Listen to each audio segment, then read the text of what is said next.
idea. She wanted to buy like a 21, 22 plate Mini. Yeah. And she was showing me all these prices. She was like, well, I've got $7,000 that I'll put forward to it, but these cars are costing near enough 20 grand. Yeah.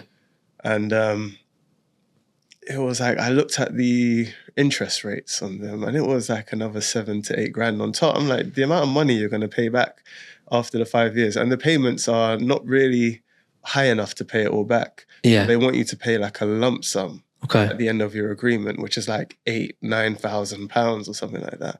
And I just told her, it doesn't really make sense. Yeah. I mean, in this instance, I actually talked her out of it and I helped her look for, I told her that if you want something like brand new and you want it for a good price, yep, then you could look at cars that are, I wouldn't say in not so great shape. So like, like a Cat S or a Cat N car, right? Yep. So cars that have been written off due to minor damage. Yeah. So I got her looking at those and I said, look, you can have a look at those. You could pay a subscription to a website and you can check the actual damage reports for each of these vehicles. Mm-hmm. So you can make an educated decision, go look at the cars, speak to the people, see how honest they are about the car. And that's how you know you're probably going to get a decent enough deal. Yeah. We ended up getting a 2021 plate Mini, very low mileage. I think it was like in this 30,000, something like that. Yeah. Had all the extras, $7,000.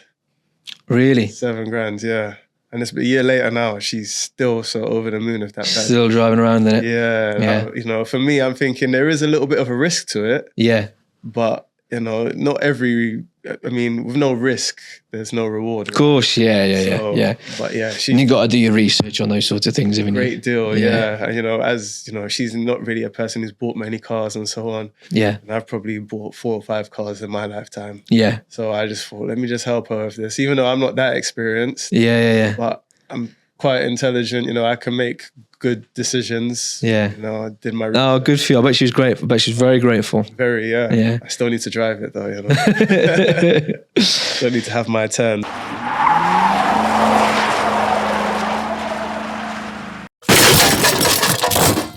For someone starting from scratch, should they prioritize paying off debt, building savings, or investing? Typically, it's in that order. So 101 of financial planning. When you do your first exam, you learn about the building blocks of financial planning and the principles. And it's literally that order. So prioritize paying off debt, and then it's saving, and then it's investing. So it's not always that black and white, obviously, and every case might be a little bit different. Yeah.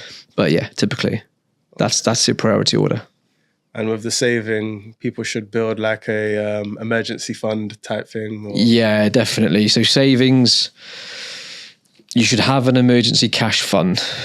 As a rule of thumb, 3 to 6 months worth of outgoings is a good level for an emergency fund. Right. In retirement, maybe 12 months. Beyond that, you're just holding too much cash. Unless you have a specific purchase in mind. So if there's a purchase that you're looking to make in the short term, it might be a new car, it might be a deposit for a house, for example. You want to keep that in cash, because any sort of investment, you can't guarantee any kind of return over a short period of time, because you can't really predict what's going to happen in the markets over 12 months or 18 months. But if you don't have that and you've got your emergency fund, things beyond that, longer term savings, medium term, long term savings in ISAs and pensions, or if you go beyond that, there's some other slightly more complex type saving vehicles. You've got to diversify into different types of investments, because that's how you can protect your wealth and grow it in real terms. Because in cash over the long term, you're just going to erode the value of your wealth. So going back to my earlier question with if I had £30,000 saved, putting it towards rent or a mortgage. So unless I wasn't actually saving that £30,000 towards buying a house, my £30,000, I'm not doing much good of it at the moment. I just have £30,000 sitting there. Yeah. If I already have an emergency fund to the side, then that £30,000 is terribly wasted sitting in that account, right? Yeah, absolutely. So in that situation, without knowing any of the other details, if that £30,000 was free to invest, you had an emergency fund, you had no short-term savings, short-term spending plans, then, and if you didn't feel like you needed that money within the next 20 years plus, that was just long-term savings, you want to put that away for yourself for the future. If you put that £30,000 into a pension, if you're a basic rate taxpayer, then HMRC would gross up that £30,000. So you'd end up getting 20% of £30,000. Well, actually, it would be grossed up. So it'd be effectively times that by 1.25 off the top of my head. I don't know what that number is. But times the 30,000 or 1.2. Times the 30,000 by 1.25. So basically you're getting 25% on. Yes. You're getting a 25% bonus on top of that. 7,500 on top. So £37,500. HMRC would just give that to you, and that gets added into your pension as well. Instantly or more? Instantly. Okay. Well, depending on the platform, it might take, some of them pay instantly, some of them pay in 30 days, some of them pay a little bit longer. But yeah, pretty much good enough. Straight away. Yeah. There is no other investment that you can access as a retail investor that's going to give you an immediate 25% increase on your investment. And then it's in a pension, which grows tax-free, no dividend tax, no interest tax.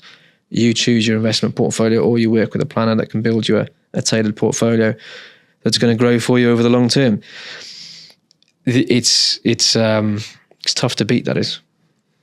Definitely. So if someone didn't want to put something locked away like that, because I mean, if I was thinking I might buy a house of it at some point, I wouldn't have that opportunity anymore, putting it in a pension. Yeah. So would you advise something like more like an ISA maybe? Yeah, probably. Yeah. So really good tax saving vehicles, ISAs, you might do a combination of a lifetime ISA and a stocks and shares ISA. Yeah.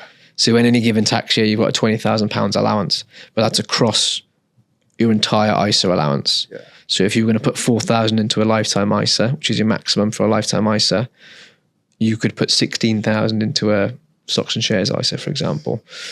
And then you've got another £10,000 that you could put into an investment account, which could mirror the underlying investments that you've got in your two ISAs.